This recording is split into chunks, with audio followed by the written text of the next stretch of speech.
Welcome to 360 Tamil. இன்னைக்கு இந்த வீடியோல இப்ப ரீசெண்டா மலையாளத்துல வெளியிருக்க கிஷ்கிந்த காண்டம் அப்படின்ற படத்தை பத்தி தான் பார்க்க போறோம். இது ஒரு பக்காவான மிஸ்ட்ரி த்ரில்லர் படம்னு சொல்லலாம். இப்ப பயங்கரமா இந்த படத்தை பத்தி தான் எல்லாருமே பேசிட்டு இருக்காங்க. அதனால தான் இந்த படத்தை எக்ஸ்பிளைன் பண்ணலாம்னு முடிவு பண்ணியிருக்கேன். இந்த படத்துல நீங்க எதிர்பார்க்காத நிறைய ட்விஸ்ட் அண்ட் டர்ன்ஸ்லாம் வரும். கண்டிப்பா இந்த படம் உங்க எல்லாருக்குமே பிடிக்கும் நம்புறேன். இந்த படத்தோட எக்ஸ்பிளனேஷனுக்குள்ள போறதுக்கு முன்னாடி இந்த வீடியோக்கு ஒரு லைக் போடுங்க. அது மூலியமா இந்த வீடியோ இன்னும் நிறைய பேர்கிட்ட கொண்டு போய் சேர்க்கப்படும். மேற்கொண்டு டைம் வேஸ்ட் பண்ணாம நம்ம நேரடியா எக்ஸ்பிளனேஷனுக்குள்ள போயிடலாம். படத்தோட ஸ்டார்டிங் சீனே ஒரு ஃபாரஸ்ட் ஏரியாவை காட்டுறாங்க. இங்க வீடெல்லாம் தள்ளி தள்ளி தான் இருக்கு. இந்த பகுதியில எலெக்ஷன் நடக்க போது போல, அதனால கன்னெல்லாம் எல்லாருமே சரண்டர் பண்ணும் அப்படின்ற மாதிரி போலீஸ் சொல்லியிருப்பாங்க. லைசன்ஸ் கன்னு வச்சிருக்காங்கல்ல, அவங்க எல்லாருமே போலீஸ் ஸ்டேஷன்ல தரணும். கொஞ்ச நாள் கழிச்சு போலீஸ் திரும்பி தந்துருவாங்க. அந்த மாதிரி ப்ராசஸுக்காக ஒவ்வொருத்தரா வந்து கன்னெல்லாம் தந்துட்டு இருக்காங்க. அப்படியே கட் பண்ணி இந்த ஊர்ல இருக்க ரெஜிஸ்டர் ஆபீஸர் நமக்கு காட்டுறாங்க.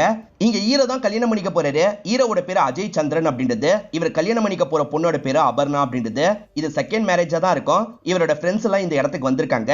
இவரோட ஃப்ரெண்ட்ஸ்ல ஒரு போலீஸ் ஆபீசர் இருப்பாரு. இவர் போலீஸ்ல ஏறக்குறைய கான்ஸ்டபிள் வேலை தான் பார்த்துட்டு இருக்காரு. இவங்க அதுக்கான ப்ரொசீஜர்லாம் பண்ணிட்டு இருக்கும் போது ஹீரோக்கு ஃபோன் கால் வருது.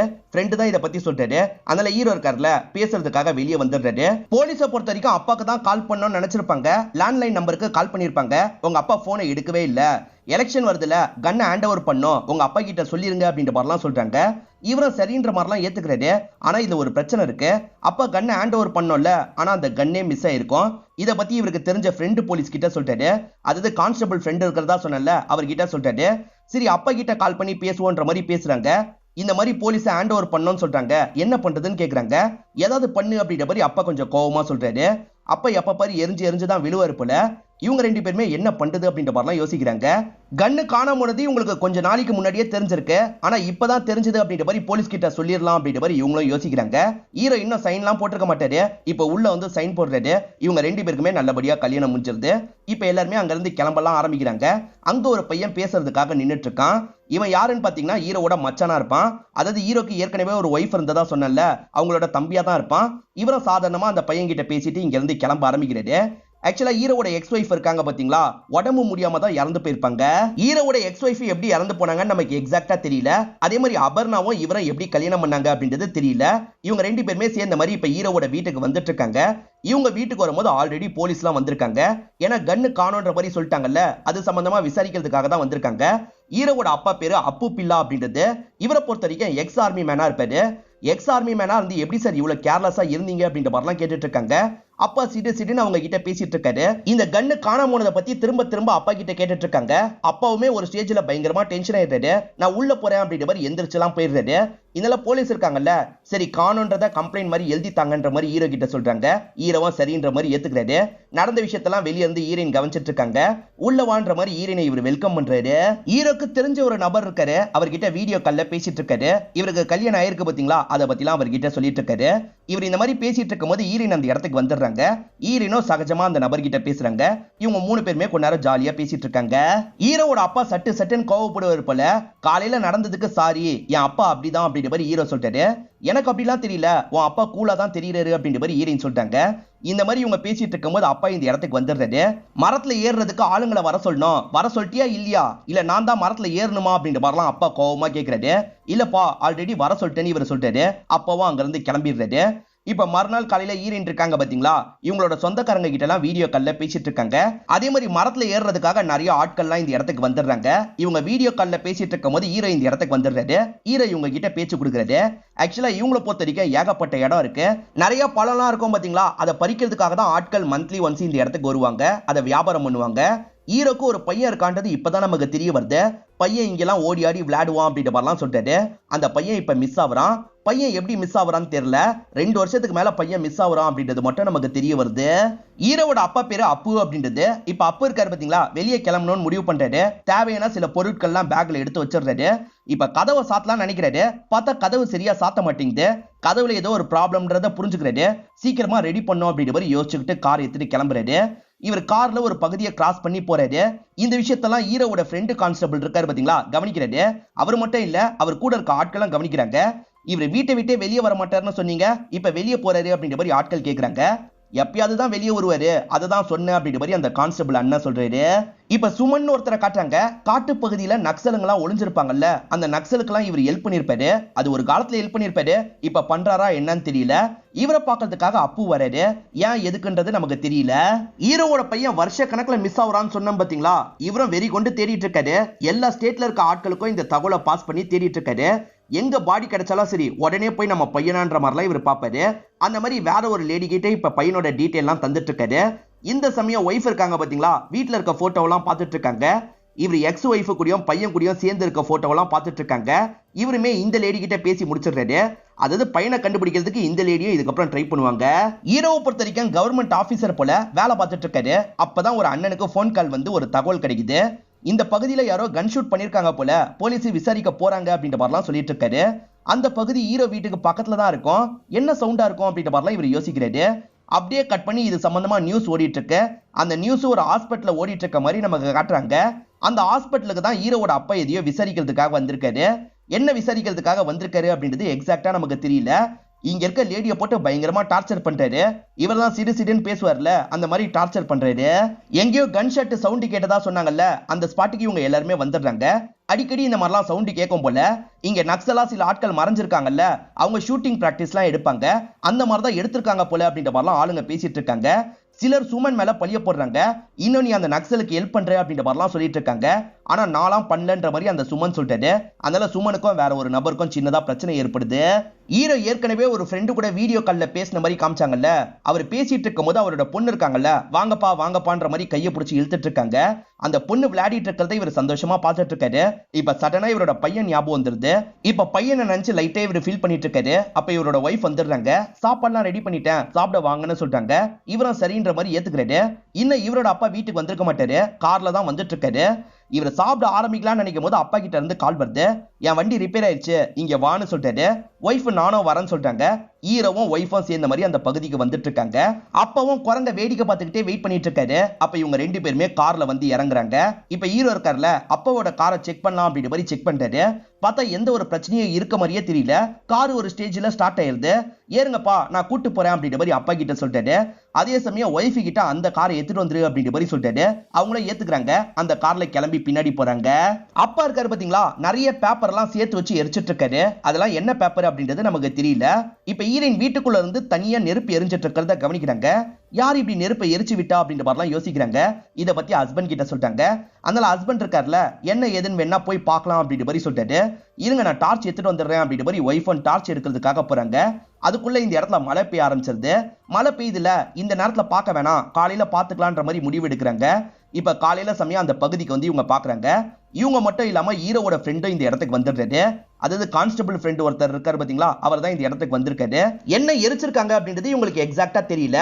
அடுத்தவங்க கூட இந்த இடத்துக்கு வர வாய்ப்பு இருக்குல்ல, அவங்க ஏதாவது எரிச்சிருக்க வாய்ப்பு இருக்கு, ஃப்ரீயா விடுங்க அப்படின்ற மாதிரிலாம் அந்த அண்ணன் சொல்லிட்டு இருக்காரு.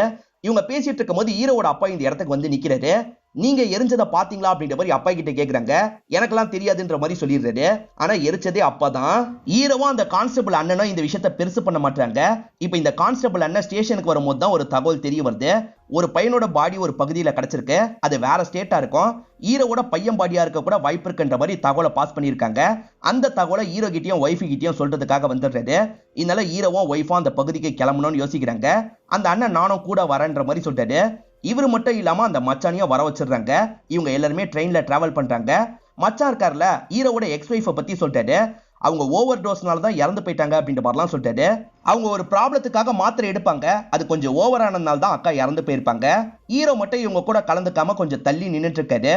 அவர் சோகமா இருக்காருன்னு ஹீரோயினுக்கு புரியுது. நீங்க நினைக்கிற மாதிரி எதுவும் இருக்காது, வருத்தப்படாதீங்க அப்படின்ற மாதிரிலாம் ஒய்ஃபு சொல்லிட்டாங்க. என் பையனா இல்லைன்னா நல்லா இருக்கும் அப்படின்ற மாதிரி இவரும் சொல்றாரு.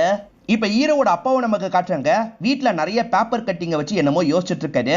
என்ன யோசிக்கிறாரு, இவர் என்ன எழுதி வைக்கிறாரு அப்படின்றத தெளிவா நமக்கு காட்ட மாட்டாங்க. இப்ப இவரும் சுமனை பார்க்க போனோம்னு நினைக்கிறாரு. அதாவது நக்சலுக்கு ஒரு நபர் ஹெல்ப் பண்ணாருன்னு சொன்ன பாத்தீங்களா, அவரை பார்க்கறதுக்காக தான் காட்டு பகுதிக்கு போறாரு. வேற ஸ்டேட் சொன்னாங்கல்ல, அந்த ஸ்டேட்டுக்கு இவங்க வந்து சேர்ந்துடுறாங்க. இப்ப அங்க இருக்க வர ஒவ்வொருத்தரையா கூப்பிட்டு இருக்காரு. அந்த மாதிரி ஹீரோவோட பேர் வருது. 2 பேர் மட்டும் வாங்கன்ற மாதிரி சொல்லிட்டாரு. ஹீரோவும் அவரோட மச்சானும் பார்க்கலான்ற மாதிரி அந்த இடத்துக்கு வந்துட்டு இருக்காங்க. ரொம்ப பயத்தோட தான் வராரு. பாடியை பார்த்ததுக்கு அப்புறம் தான் கொஞ்சம் நிம்மதி ஆகுறாரு. இது என் பையன் இல்லைன்ற மாதிரி சந்தோஷப்படுறாரு. வெளியே வந்து எல்லார்கிட்டயும் இந்த தகவல்லாம் சொல்லிட்டு இருக்காரு. இப்ப வேற ஒரு நாள் வீட்டுல நடக்கிறத காட்டுறாங்க. சென்செக்ஸ் எடுக்கிறதுக்கு ஆட்கள் வருவாங்க பாத்தீங்களா, அந்த மாதிரி ஒரு பொண்ணு வந்து அப்பா கிட்ட கேள்வி எல்லாம் கேட்டுட்டு இருக்கா. என்கிட்ட கேள்வி எல்லாம் கேட்காத, இந்த பேப்பரை பார்த்து நீ ஃபில் பண்ணிக்கோ அப்படின்ற மாதிரி ஒரு பேப்பரை தந்துடுறாரு. அதை மீறியும் சில கேள்விகள் இருக்கு. அந்த பொண்ணு கேட்கிறா.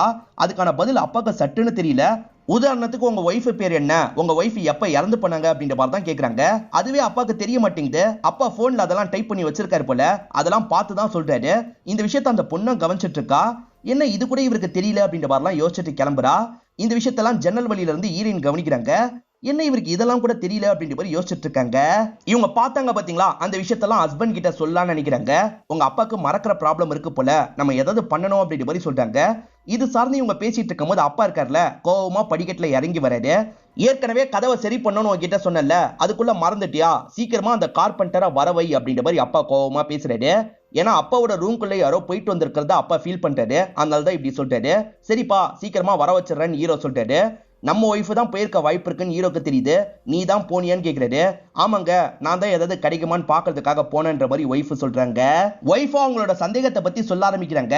அப்பா நீங்க கார் ரிப்பேர்னு ஹீரோ வர வச்சாரு பாத்தீங்களா, வி ஷேப்ல 2 ரூட் பிரியும். எந்த ரூட்ல போறதுன்னு தெரியாம அப்பா கன்ஃபியூஸ் ஆயிருக்க வாய்ப்பு இருக்கு. அதனால தான் உங்களை கூப்பிட்டுருக்காரு. மத்தபடி கார்லாம் ரிப்பேர் இல்ல அப்படின்ற மாதிரி சொல்லிட்டு இருக்காங்க. வேற ஒரு நாள் அப்பாவோட ஃப்ரெண்ட் ஒருத்தர் வந்திருப்பாரு. அவர் பேரு லால் அப்படின்றது. அந்த லாலும் அப்பாவும் சேர்ந்த மாதிரி பேசிட்டு இருந்திருப்பாங்க. அப்பா சகஜமாவே இருக்க மாட்டாரு. அந்த லால் என்னெல்லாம் சொல்றாரோ அதெல்லாம் ஷார்ட்டா ஒரு டைரியில எழுதி வச்சுட்டு இருந்திருப்பாரு. அதை இவங்க முதல்ல பெருசா எடுத்திருக்க மாட்டாங்க. இதெல்லாம் பார்த்ததுக்கு அப்புறம் தான் எனக்கு டவுட்டா இருக்கு, உங்க அப்பாக்கு ஏதோ பிரச்சனை இருக்கு அப்படின்ற மாதிரிலாம் சொல்லிட்டு இருக்காங்க. நீ சரியா தான் சொல்ற, என் அப்பாக்கு மறதி ப்ராப்ளம் இருக்கு.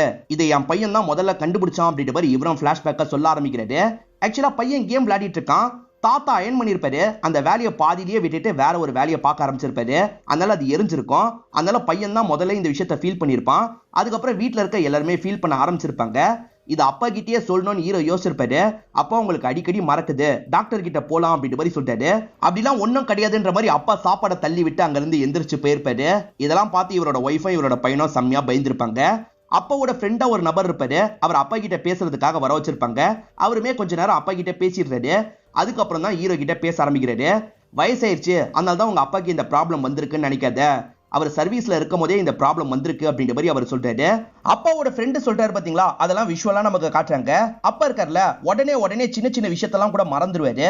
அப்பாக்கு ஹெல்ப் பண்ற ஆட்கள் இருக்காங்கல்ல, இந்த விஷயத்தெல்லாம் கவனிப்பாங்க. இத பத்தி மத்தவங்க கிட்ட சாதாரணமா சொல்லுவாங்க. சோ அப்பாவோட மறதி ப்ராப்ளம் நிறைய பேருக்கு தெரிய வந்துருது. எல்லாருமே அது சார்ந்து கிண்டல்லாம் பண்றாங்க. அப்பாவால இந்த விஷயத்தை ஏத்துக்க முடியல, அப்படிலாம் ஒண்ணும் இல்லன்ற மாதிரி சண்டைக்கெல்லாம் போறாரு. இந்த மாதிரி நிலைமையில அப்பா இருக்காரு பாத்தீங்களா, அவரோட சர்வீஸ் கன்னிய தொலைச்சிடுறாரு. இதனால சீனியர் போட்டு பயங்கரமா திட்டுறாரு. அப்பாவால எதுவுமே பேச முடியல. அப்பாவும் அமைதியா உட்காந்துட்டு இருக்காரு. ஒரு ஸ்டேஜ்ல அந்த கன்னு கிடைச்சிருக்கும். எங்க கிடைச்சிருக்கோம்னா வாஷிங் மிஷின்ல கிடைச்சிருக்கும். அந்த அளவுக்கு இவர் மறந்து போயிருப்பாரு. இந்த மாதிரி ஒருத்தர் ஆர்மில இருக்கிறது பிரச்சனை பாத்தீங்களா, அதனால தான் அப்பாவை கொஞ்சம் சீக்கிரமாவே ஆர்மியை விட்டு அனுப்பியிருப்பாங்க.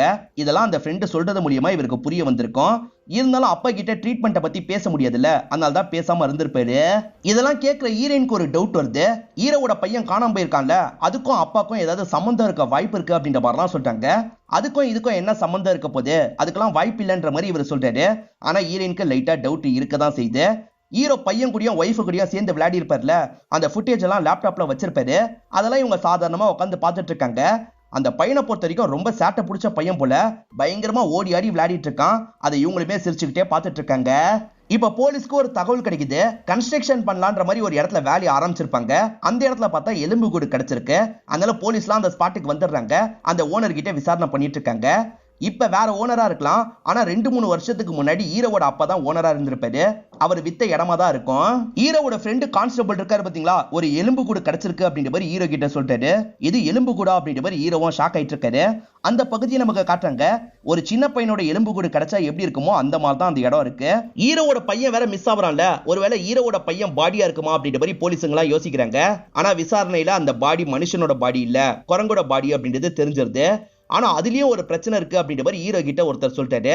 அது என்னன்னா, அந்த குரங்கு சுடப்பட்டு தான் இறந்து போயிருக்கும். அந்த குரங்கு உடம்புக்குள்ள ஒரு புல்லட் இருக்கு பாத்தீங்களா, அது மிஸ் ஆன கன்னோட புல்லட்டா இருக்கும். சோ இதை வச்சு பார்க்கும்போது உங்க அப்பா தான் ஏதாவது பண்ணிருக்க வாய்ப்பு இருக்குன்னு தான் சந்தேகப்படுவாங்க அப்படின்ற மாதிரிலாம் அந்த ஆபீசர் சொல்றாரு. இவர் ஆபீசர் கிட்ட பேசினதை ஒய்ஃபு கவனிச்சாங்கல்ல, என்ன விஷயம்னு கேக்குறாங்க. இவரும் அந்த ஆபீசர் சொன்ன விஷயத்தெல்லாம் ஒய்ஃபு கிட்ட சொல்லிட்டு இருக்காரு. இப்ப போலீஸுங்க எல்லாருமே சேர்ந்து உட்காந்து பேசிட்டு இருக்காங்க. இது குரங்குனே வச்சுக்கோங்களேன். கன்னு மிஸ் ஆகுது, அதே மாதிரி பேரனும் மிஸ் ஆகுறான். ஒருவேளை பேரனுக்கு ஏதாவது ஆயிருக்குமா, பேரன் இறந்து போயிருக்க வாய்ப்பு இருக்கா அப்படின்ற மாதிரிலாம் யோசிக்கிறாங்க. பெரிய மாடி வீடு நமக்கு காட்டுறாங்க. பையன் இருக்கான்ல, படிக்கட்டுல இறங்கி போயிட்டு இருக்கான். ஈரவும் பையனை பிடிக்கிற மாதிரி பின்னாடியே ஓடி வந்துட்டு இருக்காரு. ஆனா அப்ப ஓடலாம் மாட்டாரு. மேல இருந்து பேரன் ஓடிட்டு இருக்கிறத பார்த்து சிரிக்கிறாரு.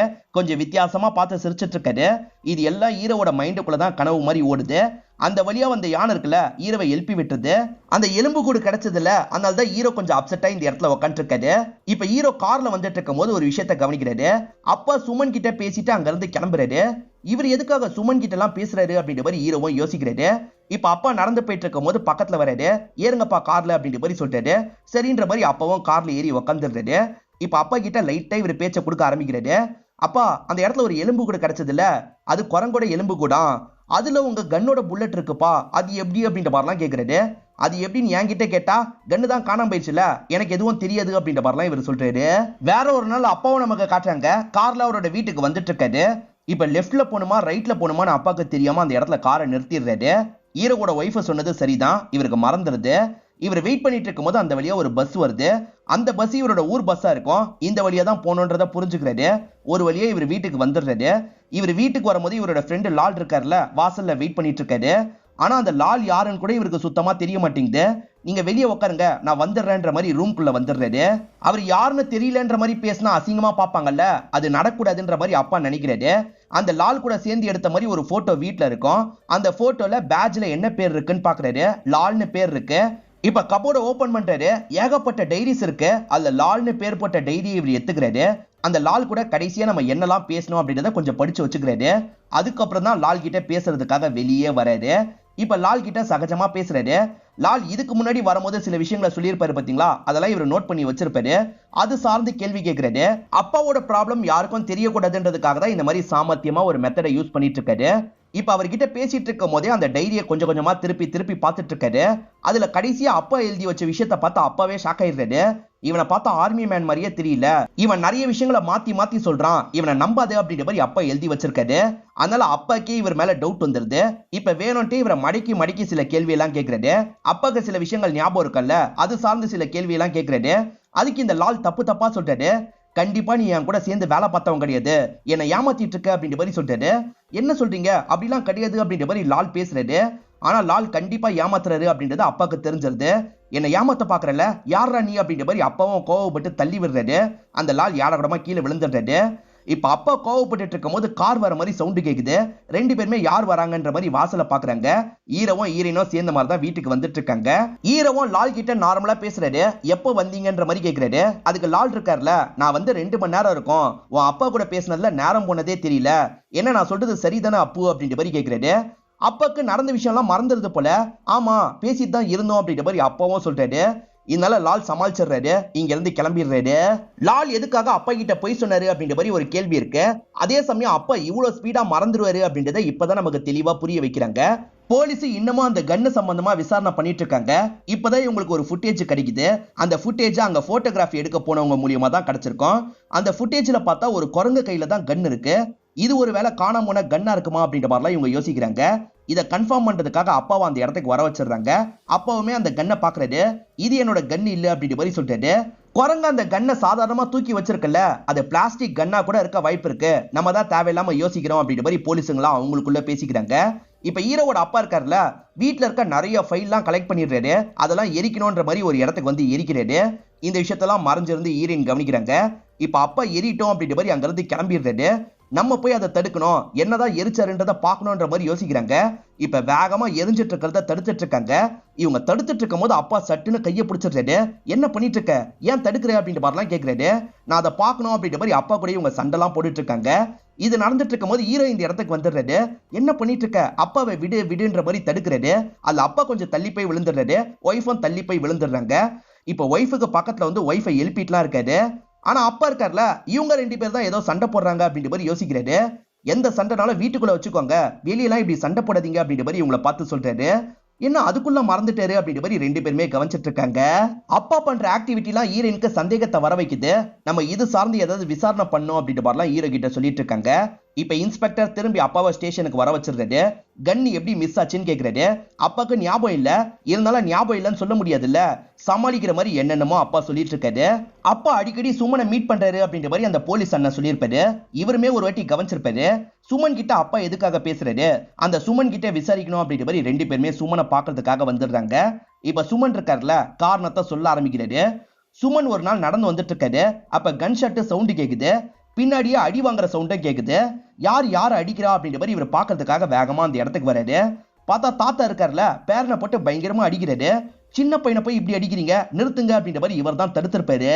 பேரன் தாத்தாவோட கன் எடுத்து விளையாடி இருப்பான். அதே மாதிரி ஒரு குரங்கையும் ஷூட் பண்ணி சாவடிச்சிருப்பான். தெரியாம இவன் மேல புல்லட் பட்டு இருந்ததுன்னா என்ன ஆயிருக்கிறது, அதனால தான் அடிச்சன்ற மாதிரி தாத்தா சொல்றாரு. அதே மாதிரி குரங்க ஷூட் பண்றதும் தப்பு தான், லீகலா சில ப்ராப்ளம்லாம் ஃபேஸ் பண்ண வேண்டிய நிலைமை வரும். அதை நினைச்சோம் தாத்தா கோவப்பட்டு இருக்காரு. சுமன் இருக்காருல, நான் எங்கேயாவது குழி தோண்டி புதைச்சிடுறேன் அப்படின்ற மாதிரி சொல்றாரு. தாத்தாவும் பேரனை திட்டிக்கிட்டே தான் எல்லா பொருளையும் எடுத்து தராரு. இப்ப சுமன் இருக்காருல, அந்த குரங்க தூக்கிட்டு கொஞ்சம் தள்ளி இருக்கிற இடத்துக்கு போயிடுறாரு. அந்த இடத்துல குழி தோண்டி அந்த குரங்க புதைச்சு வச்சிடுறாரு. இதுதான் அந்த வித்த இடமா இருக்கும். இப்ப வேலையை முடிச்சுட்டு தாத்தா கிட்ட பேசுறதுக்காக சுமன் போயிருப்பாரு. ஆனா தாத்தாக்கு எல்லாமே மறந்துருக்கு போல. சாதாரணமா இவர்கிட்ட பாயாசம் தந்துட்டு இருக்காரு. அதே மாதிரி பேரங்கிட்ட இப்ப பாசமா பேசி பாயாசம் தராரு. என்ன அதுக்குள்ள இவர் மறந்துட்டாரு அப்படின்ற மாதிரி சுமனுக்கு தோணி இருக்கும். ஏன்னா குரங்க எங்க புதைச்சன்னு ஒரு வார்த்தை கூட கேட்டிருக்க மாட்டாரு, அந்த விஷயத்தையே மறந்துருப்பாரு. என்ன இப்படி மறந்துட்டாரு அப்படின்ற மாதிரி சுமன் யோசிச்சுட்டு இருந்திருப்பாரு. இதை பத்தி தான் இவங்க ரெண்டு பேர்கிட்ட சொல்லிட்டு இருக்காரு. அதே மாதிரி அடிக்கடி அவர் சுமனை பாக்குறதுக்காக வருவாரு பாத்தீங்களா, அன்னைக்கு என்ன ஆச்சு அப்படின்ற மாதிரி கேட்பாரு. சுமன் நடந்த விஷயத்தெல்லாம் சொல்லுவாரு. ஓஹோ இப்படிலாம் நடந்துச்சா அப்படின்ற மாதிரி தாத்தா ஆச்சரியமா கேட்டுட்டு போவாரு. ஆக மொத்தத்துல அவருக்கு நடுவுல மறந்துருது. மறக்க திரும்பி இவர்கிட்ட வந்து கேட்டு தெரிஞ்சுப்பாரு போல. அப்பா கிட்ட ரொம்ப நேரமா விசாரணை போயிட்டு இருக்கு. அப்பா பதில் சொல்லாம அமைதியா உட்காந்து இருக்காரு. இது தெரிஞ்சு ஹீரோ இருக்காருல, நான் போறேன்ற மாதிரி அந்த ஸ்பாட்டுக்கு வந்துடுறாரு. இதுக்கப்புறமா பொறுக்க வேணாம், நம்ம உண்மையை சொல்லிடலாம்னு ஹீரோ நினைக்கிறாரு. ஆக்சுவலா லால பொறுத்த வரைக்கும் டாக்டரா தான் இருப்பாரு. டாக்டர் சார் நீங்க கிளம்பி வாங்க, நம்ம பேசிடலாம் அப்படின்ற மாதிரி சொல்றாரு. ஆனா ஒய்ஃபை பொறுத்த வரைக்கும் மாமனாரை பத்தி தெரிஞ்சுக்கணும்னு நினைக்கிறாங்க. மாமனார் எரிச்சார் பாத்தீங்களா, அதுல சில விஷயங்கள் முழுசா எரியாம இருக்கு. அது மூலியமா என்ன விஷயம்ன்றதை தெரிஞ்சுக்கணும்னு நினைக்கிறாங்க. அதுல இருந்து ஏதாவது கிடைக்குமா அப்படின்ற மாதிரிலாம் இவங்க தேடி பார்த்துட்டு இருக்காங்க. ஹீரோவோட அப்பா இருக்காரு பாத்தீங்களா, ரொம்ப பதட்டமா உட்காந்து இருக்காரு. இன்ஸ்பெக்டர் கேள்வி கேட்கறத நிறுத்தவே மாட்டாரு. ஒரு ஸ்டேஜ்ல அப்பா இருக்காருல, உட்காந்த இடத்தையே யூரின் போயிடுறாரு. அதுக்கப்புறம் தான் போலீஸ் கேள்வி கேட்கறத நிறுத்துறாரு. அதே சமயம் இந்த இடத்துக்கு லால் வந்துடுறாரு. இப்ப லால் மூலியமா இன்ஸ்பெக்டர் கிட்ட பேசலாம்னு முடிவு பண்றாங்க. அப்பாவை பொறுத்த வரைக்கும் 16 வருஷமா இந்த ப்ராப்ளம் இருக்கும். லால் அதை பத்திலாம் இன்ஸ்பெக்டர் கிட்ட சொல்லிட்டு இருக்காரு. ஆக்சுவலா லால் ஒரு டாக்டர்னு தெரிஞ்சா அப்பா கோவப்பட வாய்ப்பு இருக்குல்ல, அதனால தான் லாலே அப்பாவோட ஃப்ரெண்டுன்ற மாதிரி இவங்க கொண்டு வந்திருப்பாங்க. நடுவில் அப்பாக்கு ட்ரீட்மெண்ட் கொடுக்கறதுக்காக தான் வீட்டுக்கு வந்து இவர் பார்த்திருப்பாரு. இது எல்லாமே இன்ஸ்பெக்டருக்கு தெரிய வருது. இப்ப இன்ஸ்பெக்டர் வேற ஒரு ஆபீசர் கிட்ட பேசுறதுக்காக வந்துடுறாரு. ஆக்சுவலா அந்த லைசன்ஸ்டு கன்னை 8 வருஷத்துக்கு முன்னாடி தான் வாங்கியிருப்பாங்க. கன்னுக்கான லைசன்ஸை தரணும்னு வச்சுக்கோங்களேன், அவங்க மன ரீதியா சரியா இருந்தா மட்டும் தான் தரணும். மனநலம் பாதிக்கப்பட்டவங்களுக்கு எல்லாம் கன்னு தரக்கூடாது. அப்படி பார்க்கும்போது இவங்க தப்பா தந்துட்டாங்கல்ல, இந்த கேஸை ரொம்ப நோண்டுனா நம்ம தான் மாட்டுவோம்னு யோசிக்கிறாங்க. அதனால இந்த கேஸை இதோட விட்டுருவோன்ற மாதிரி முடிவு எடுக்கிறாங்க. நீங்க கிளம்பலாம் அப்படின்ற மாதிரி அப்பாவை அனுப்பி விடுறாங்க. இத பத்தி ஹீரோக்கு தெரிய வந்துருது. வெளியே வந்து டாக்டர் கிட்ட டிஸ்கஸ் பண்றாரு. உங்க அப்பாவோட இந்த ப்ராப்ளத்தினால ஒரு நல்லது நடந்திருக்கு, சரி நம்ம கிளம்புவோம் அப்படின்ற மாதிரி டாக்டர் சொல்றாரு. இந்த இடத்துல ஹீரோயின் இருக்காங்கல்ல, அப்பா ரூம்க்கே வந்துடுறாங்க. ஏதாவது கிடைக்குமான்ற மாதிரி ஒவ்வொரு ஃபைலா எடுத்து பார்த்துட்டு இருக்காங்க. அப்ப பீரோல தனியா ஒரு இடம் இருக்கிறது உங்களுக்கு தெரிய வருது. இது என்ன தனியா இருக்குன்ற மாதிரி அந்த இடத்த ஓபன் பண்றாங்க. உள்ள பார்த்தா கன் இருக்கு. அப்ப கன்னு காணாம போலியா, இவர் தான் ஒளிச்சு வச்சிருக்காரா அப்படின்ற மாதிரிலாம் இந்த இடத்துல இவங்க யோசிக்க ஆரம்பிக்கிறாங்க. ஹீரோவும் அப்பாவை வீட்டுக்கு கூட்டு வந்துடுறாரு. லால் கூடியே வந்தா டவுட் வரும்ல, அதனால லால் கொஞ்சம் தள்ளி தான் வந்துட்டு இருக்காரு. இவங்க வீட்டுக்கு வராங்கன்னு தெரிஞ்சோன்னா ஹீரோயின் வேகமா அந்த ரூமை விட்டு வெளியே வந்துடுறாங்க. இப்ப அப்பா படுக்கிறதுக்காக ரூம்குள்ள வராரு. ரூம்குள்ள வேற யாரோ நுழைஞ்சிருக்காங்கன்னு அப்பாக்கு தெரியுது. யார் நுழைஞ்சா, நீ தானே நுழைஞ்ச அப்படின்ற மாதிரிலாம் ஹீரோயினை பார்த்து கேட்கிறாரு. ஹீரோயின் நாளா இல்லைன்ற மாதிரி சமாளிச்சிட்டு இருக்காங்க. இப்ப ஹீரோ இருக்கார்ல, என் ஒய்ஃப்லாம் நுழைஞ்சிருக்க மாட்டாப்பா, நீங்க படுத்து ரெஸ்ட் எடுங்க அப்படின்ற மாதிரி சமாதானப்படுத்துறாரு. இதனால அப்பாவும் ஒரு ஸ்டேஜ்ல மாத்திரை போட்டு இந்த இடத்துல படுத்துறாரு. லால் அப்பாவோட ஃப்ரெண்டுன்ற மாதிரி தான் இவங்களும் நினைச்சிருப்பாங்க. இப்பதான் லால் தான் ஒரு டாக்டர்ன்றத சொல்றாரு. அப்பாக்கு என்ன பிரச்சனை அப்படின்றதெல்லாம் இவங்களுக்கு புரிய வச்சிடுறாரு. இப்ப இந்த இடத்த விட்டு அவர் கிளம்பியும் போயிடுறாரு. சரியா எரியாத பேப்பர்லாம் ஹீரோயின் எடுத்து வச்சாங்கல்ல, அதை பத்திலாம் ஹீரோ கிட்ட பேச ஆரம்பிக்கிறாங்க. ஆனா ஹீரோ பயங்கரமா அப்செட் ஆயிடுறாரு. நீ எதுக்காக ஷெர்லாக் ஹோம்ஸ் மாதிரி இந்த விஷயத்தெல்லாம் பண்ணிட்டு இருக்க, என் அப்பாக்கு இந்த மாதிரி ப்ராப்ளம் இருக்கு, அதனால எதுவும் மாற போறது இல்ல, நீ ஃப்ரீயா விடு அப்படின்ற மாதிரிலாம் சொல்லிட்டு இருக்காரு. இல்லங்க அவர் கன்னை மறைச்சு வச்சிருக்காரு, கன்ல 2 புல்லட் மிஸ் ஆகுது, ஒரு புல்லட்னால குரங்கு இறந்து போயிடுச்சுன்னு வச்சுக்கோங்க, அப்ப இன்னொரு புல்லட் என்னாச்சு, உங்க அப்பா தான் ஏதோ பண்ணிருக்காரு, உங்க அப்பா தான் உங்க பையனை கொன்றிருக்காரு அப்படின்ற மாதிரிலாம் சொல்லிட்டாங்க. ஆனா இந்த விஷயத்தை ஹீரோ ஏத்துக்க மாட்டாரு, அப்படிலாம் நடந்திருக்க வாய்ப்பே இல்லைன்னு சொல்லிட்டாரு. இருந்தாலும் ஹீரோயின் விட மாட்டாங்க. உங்க அப்பா எதுக்காக அடிக்கடி இதெல்லாம் எரிக்கிறாரு, அவர் தப்பு பண்றதுனால தானே எரிக்கிறாரு, கண்டிப்பா ஏதோ தப்பு பண்றாரு, நம்ம கண்டுபிடிக்கணும்னு சொல்லிட்டாங்க. அது ஹீரோ இருக்கார்ல, என் பையன் காணாம போயிருக்கான்ல, அது சார்ந்துதான் என்னோட அப்பா விசாரணை பண்றாரு, விசாரணையோட முடிவுல என்னோட அப்பா எதையோ கண்டுபிடிக்கிறாரு, கண்டுபிடிச்சதுக்கு அப்புறம் எல்லாத்தையும் எரிச்சிடுறாரு, திரும்பி அவர் விசாரணை பண்ணதே அவருக்கு மறந்துடுது, திரும்பி விசாரணையா முதல்ல இருந்து பண்றாரு, அப்படி திரும்பி கண்டுபிடிச்சு எரிக்கிறாரு, இததான் தொடர்ச்சியா பண்ணிட்டு இருக்காருன்னு சொல்றாரு. அதே தான் நானும் சொல்றேன், உங்க அப்பா தான் அந்த பையனை ஏதோ பண்ணிருக்காரு, ஆனா அது உங்க அப்பாக்கே தெரிய வந்தோன்னா அதை ஏத்துக்க முடியல, அதனால எல்லாத்தையும் எரிச்சிடுறாரு, திரும்பி உங்க அப்பாவே விசாரணை பண்றாரு, இதுதான் தொடர்ச்சியா நடந்துட்டு இருக்கு அப்படின்ற மாதிரி சொல்லிட்டாங்க. என் அப்பா இதை பண்ணல, நான் சொல்றதை கேளு அப்படின்ற மாதிரி இவர் சொல்றாரு. என் பையன் காணாம அன்னைக்கு என்னோட ஒய்ஃப் ஹாஸ்பிட்டல்ல ட்ரீட்மெண்ட்ல இருந்தான்ற மாதிரி இவர் சொல்லியிருப்பாரு. ஆனா அதுல ஒரு சிக்கல் ஏற்படுது. ஏன்னா அப்பா கலெக்ட் பண்ணதுல ஒரு டேட் இருக்கு, அந்த டேட்டுக்கும் ஹீரோ சொல்ற டேட்டுக்கும் மேட்ச் ஆகல, நீங்க ஏதாவது என்கிட்ட மறைக்கிறீங்களா அப்படின்ற மாதிரி இவங்க கேக்குறாங்க. ஹீரோவும் ஆமான்னு சொல்றாரு. இப்பதான் ஹீரோவா நடந்த விஷயத்தை இவங்க கிட்ட சொல்ல ஆரம்பிக்கிறாரு. ஹீரோ நைட்டு நேரம் வீட்டுக்கு வந்துட்டு இருக்காரு, ஒய்ஃபையும் பையனையும் கூப்பிட்டுக்கிட்டே தான் வந்துட்டு இருக்காரு. அப்படி வந்தவர் ஒரு விஷயத்த பார்த்து ஷாக் ஆயிடுறாரு. ஏன்னா கன்னால சுடப்பட்டு பையன் இறந்து போயிருக்கான், ஒய்ஃப் பக்கத்துல உட்காந்துட்டு இருக்காங்க. இவர் ஒய்ஃபை பார்த்தும் ஷாக் ஆகுறாரு, பையனை பார்த்தும் ஷாக் ஆகுறாரு. பையன் இறந்து போயிட்டான், ஆனா ஒய்ஃப் உயிரோட இருக்காங்க. இப்போ ஒய்ஃபை எழுப்பி என்னாச்சு ஏதாச்சுன்னு கேட்கிறாரு. ஒய்ஃப் நடந்த விஷயத்த சொல்ல ஆரம்பிக்கிறாங்க. பையன் அடிக்கடி அந்த கன் எடுத்து விளையாடுவான் போல, அந்த மாதிரி பையன் அந்த கன் எடுத்து விளையாடிட்டு இருந்திருப்பான். என்ன பண்ணிட்டு இருக்க, கன்னை குடுன்ற மாதிரி புடுங்குறாங்க. ஆனா பையன் தரமாட்டேன்னு அடம் பிடிச்சிருப்பான். அப்படி கன்னு ஷூட் ஆகி தான் பையன் இறந்து போயிருப்பான். என்ன பண்றதுனே தெரியலன்ற மாதிரி ஒய்ஃப் சொல்லிட்டாங்க. இப்ப என்ன பண்றதுன்னு தெரியாம ஹீரோவும் முழிச்சிட்டு இருக்காரு. இப்ப ஹீரோ சோகமா உட்காந்துட்டு இருக்கும் போது அப்பா நைட்டு நேரம் வீட்டுக்கு வராரு.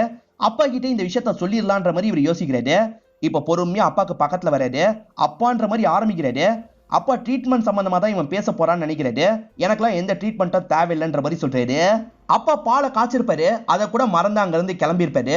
இதையே மறந்துட்டாரு, நம்ம சொன்னாலும் சரி அந்த விஷயத்த கொஞ்ச நேரத்துல மறந்துடுவாரு, அப்பா கிட்ட சொல்ல வேணாம், நம்மளே ஏதாவது பண்ணலாம் அப்படின்ற மாதிரி ஹீரோ யோசிக்கிறாரு. இப்ப திரும்பி அந்த ரூம்க்கு வந்து பார்த்தா ஒய்ஃப் மயக்கத்துல இருக்காங்க. ஒய்ஃப் வாயில நுரலாம் தள்ளுது. என்ன ஏதுன்னு பார்த்தா மாத்திரையை நிறைய போட்டிருக்காங்கன்னு தெரிய வருது. இப்ப ஒய்ஃபை உடனே ஹாஸ்பிட்டலுக்கு கொண்டு போகணும் அப்படின்ற மாதிரி இவர் வேகமா ஹாஸ்பிட்டலுக்கு கொண்டு போறாரு. என்னாச்சு ஏதாச்சுன்ற மாதிரி ஹாஸ்பிட்டல கேக்குறாங்க. டோசேஜ் தெரியாம அதிகமா சாப்பிட்டுட்டா, அதனாலதான் இப்படி ஆயிடுச்சு அப்படின்ற மாதிரி இவர் சொல்றாரு. இப்ப கொஞ்சம் சீரியஸான கண்டிஷன்ல தான் இருக்காங்க. இப்ப டாக்டர்ஸ் இருக்காங்கல்ல, அடுத்து என்ன பண்றது ஏது பண்றதுன்ற மாதிரி பரபரப்பா ட்ரீட்மெண்ட் ஆரம்பிக்கிறாங்க. இந்த சமயம் ஹீரோவும் வீட்டுல பையனோட பாடியை பார்க்கலான்ற மாதிரி வந்துட்டு இருக்காரு. அப்பதான் மச்சாங்கிட்ட இருந்து கால் வருது. அக்காவோட கண்டிஷனை பத்தி கேக்குறாரு, அதே மாதிரி பையனை பத்தியும் கேக்குறாரு. பையன் இறந்துட்டான்னு சொல்ல முடியாதுல்ல, இவர் சமாளிக்கிற மாதிரி அந்த மச்சானுக்கு ஒரு பதில சொல்லிடுறாரு. இப்ப வேகமா வீட்டுக்கு வந்துடுறாரு. பையனை ஏதாவது பண்ணணும்ல, அதுக்காக தான் வீட்டுக்கு வராரு. அப்படி வந்து பார்க்கும்போது பையனோட பாடி அங்க காணோம். இதை பார்த்து செம்மையா ஷாக் ஆயிடுறாரு. அப்பாவை கவனிக்கலான்னு பார்த்தா அப்பா சாதாரணமா சாப்பிட்டுட்டு இருக்காரு. அப்பதான் பாடியை டிஸ்போஸ் பண்ணிருக்காரு, ஆனா அதை அப்பாவே மறந்துட்டாரு அப்படின்றது ஹீரோக்கு தெளிவா புரியுது. பெருசா அப்பா கிட்ட எதுவும் கேட்டுக்காம விட்டுறாரு. இப்போ 1 மாசம் முடிஞ்சிருக்கும். அப்பா இருக்காருல, நிறைய பேப்பர்லாம் எரிச்சிட்டு இருக்காரு. ஏன்னா பேரன் காணாம போயிட்டான் அப்படின்ற மாதிரி அப்பா தேடி இருப்பாரு.